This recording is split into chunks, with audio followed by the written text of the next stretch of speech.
Dan with S3 Archery here, and we're going to bring you part 2 of our crafting wood arrows kind of feature that we're working on.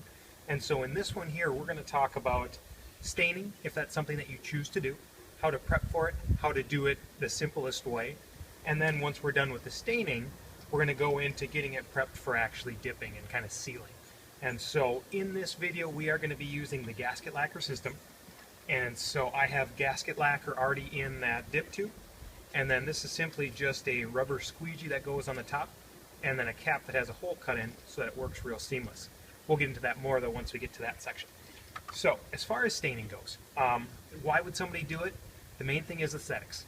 It doesn't add to the durability, it doesn't add to the longevity of an arrow, it just makes it look a little bit different. And so right here I've got 2 different arrows. They are from the exact same batch, and so both of these are POC from Rose City Archery. This top one here, which is really nice and shiny white, is going to be your non-stained, and then the bottom one is the dark stain that I prefer. The stain can be anything water or oil-based. The one that I'm using in this particular demo is going to be an oil-based stain. I've used it for a lot of other products that I've done around the house, different projects that included my archery rack, a couple of tables, and some other things, and so I just really like that one. And so that's basically the only reason, is to make it look pretty. And so if you are going to stain it, the first thing that we want to do, and I'm going to set these down so you can see, is we're going to take our shafts, and I like to mark the ends of them with permanent marker so that I know what batch I'm working with. I've got a batch that's already been stained, that way we can speed this process along for you guys in this video. And then this one I marked all green so I know which ones I haven't done any prep work on. So I'm going to take these down, and all these do have the tapers cut. And so I use just a 320 grit, it's a sandpaper type product here. And I'm just going to give it a quick hit all the way down the shaft length. And you're going to see it pulling off a little bit here. And I'm going to really focus on that knocking, because I want to knock that shoulder down a little bit, make it a little bit nicer. Give it a quick feel. Feels pretty good. Move it over. And I'm going to do this for each one of the shafts. Remember that in the previous video we already sorted them and we weighed them. And so now these are batched and they're ready for this step. And I want to make sure there aren't any splinters that come off of this. And so I'm just kind of feeling down it. And I'm hitting that knock end a little bit if it's got a little rough shoulder where that was cut in. And so we're going to do that for every one of these shafts here. And so in this particular batch I've got 9 that I haven't done it to. And so I would continue to do so that all of those are done. Once I've got all 9 of them done, I want to quick dust them off. And this is to get rid of any of that excess, and you're going to feel if there's any catches on there. Alright, so now we've got our stain mixed up, we're ready to go. We're going to quick throw on a pair of gloves. And I do this because, like I said, it keeps my hands a little bit nicer.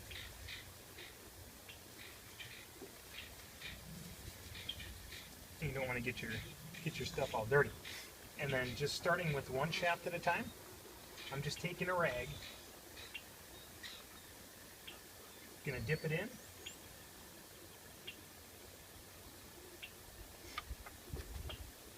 and then I'm just rubbing it down. Super simple, nothing technical. The darker the stain, the more you're going to notice kind of your marks that you're putting in it by rubbing it down. So you want to try to do your best to keep it pretty even. And I like to get it all the way down to that knock as well. And that's why it's nice to have that knock taper in there.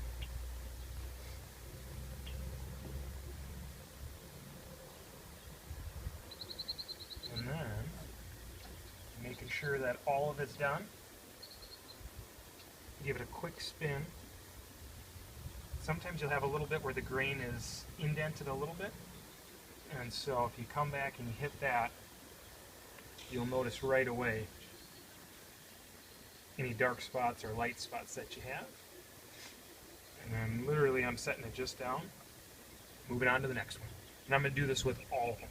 There are prep type products you can use to help the grain absorb the stain a little bit more evenly. I know with my experience with this POC, it's kind of hit or miss on the grain absorption, and I like to make sure that they're all room temperature for a long time. We already straightened them beforehand, and then that light sanding helps open it up a little bit, but it doesn't give you a super deep stain, and so using some of those other techniques to pop the grain out will really help you get a lot darker stain quicker.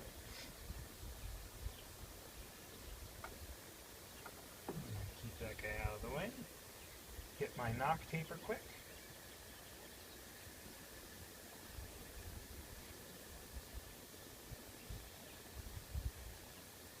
And an inspection here.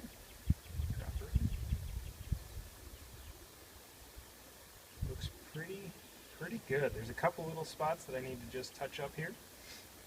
And I'll set that off to the side.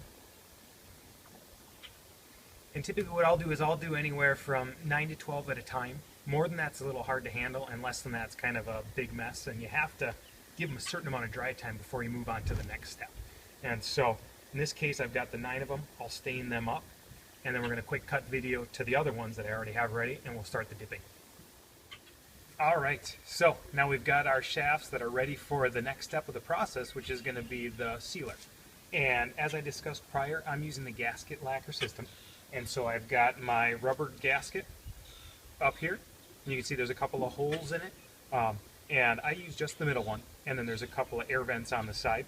I know some people have said that they've used the side ones after the other one gets a little bit kind of stretched out. I haven't done that, but that is something that some people have done. And so it simply goes underneath this cover here. I'm going to take this one off here.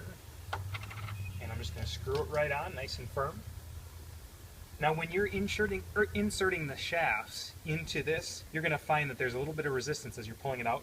And so I've got it secured down there because I don't want to have to hold it too firmly. I'm going to pull up slowly, and that resistance at the beginning is pretty firm, and I don't want to have the tube all of a sudden moving on me. Now if you've decided that you didn't want to stain your shafts, you're ready to go this as soon as you've got that first sanding done. Some people will sand after they stain as well. And so if you decided that you were going to stain, you could sand again just to get it really fine. I don't do that. I usually just give my hands kind of a quick once over, and if it feels nice and smooth, I'm ready to go. So now to prep this gasket for the first one, you need to have kind of a junk shaft that you're going to put in, and that's going to actually draw up that first bit of the lacquer to the bottom of this gasket. So I'm going to simply insert it, get it down pretty far in there, and then I'm going to slowly pull this up, and now that lacquer that's stuck to the shaft is getting squeegeed off by the gasket up top. Now I'm going to set this one off to the side.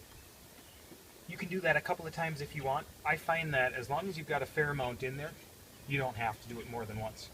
Now this is my first one. Knock in down. I'm inserting it. And the key to a good kind of pull on this is to have a firm grip with your fingers and draw it out nice and smooth.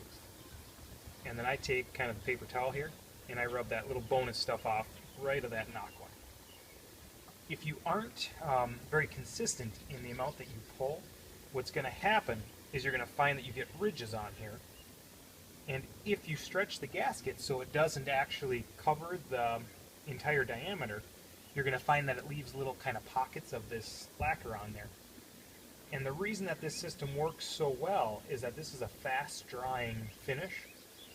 And if there's too thick of a coat on it, especially one side, you're going to end up having kind of a bubble underneath it. And once that bubble's under there, it's not going to dry well. And so you're going to find that as you kind of move on to the next step, there's a ridge, and if you touch it too quickly, you'll actually smudge that ridge, and it's going to make it so that it doesn't, you can't really repair it at that point in time. And so definitely take your time. The thing about crafting wood arrows is that it's kind of a process that you gotta enjoy, because although it's cheap to do shaft to shaft, the equipment of getting everything kind of ready to go and the time that you put into it doesn't really return you on cost savings. And so it's got to be something that you're thoroughly enjoying. And if you take your time and you do it well, it's definitely a fun thing to have. And so I'm going to continue to do this for all of my shafts. And then once I'm done, I simply wait just a couple of minutes and then I throw a second coat on right away. The reason I do that is it makes it a little bit thicker and it gives you a really nice smooth finish. And then I will let this dry for a good part of a day or so, and then I will move on to cresting, which is the next step. Alright guys, so here's going to be a different view. I'm going to end up just putting it in right through that center hole. Bottom it out, and then I'm going to slowly withdraw it. And with that sun you might be able to see just a little bit of a shine on it.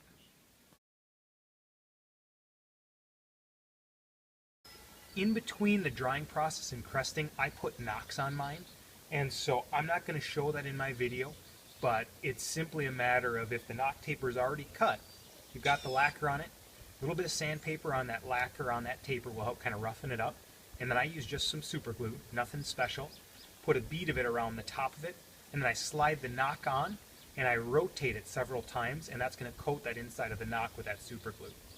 Making sure that I have the rifts or the grain that's coming out on the top facing towards the target, I align that knock so that my indexer is on the left side where I like it.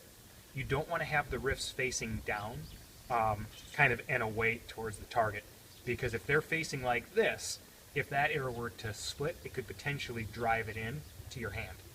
If the rifts are up and away, if it were to break, it's going to slide up and away from your hand. Ideally, you're going to be checking your arrows, and if you had any that you were concerned about, you wouldn't shoot it. But it is a risk of wood arrows, so make sure that you spend a little extra time getting that knock placed just right.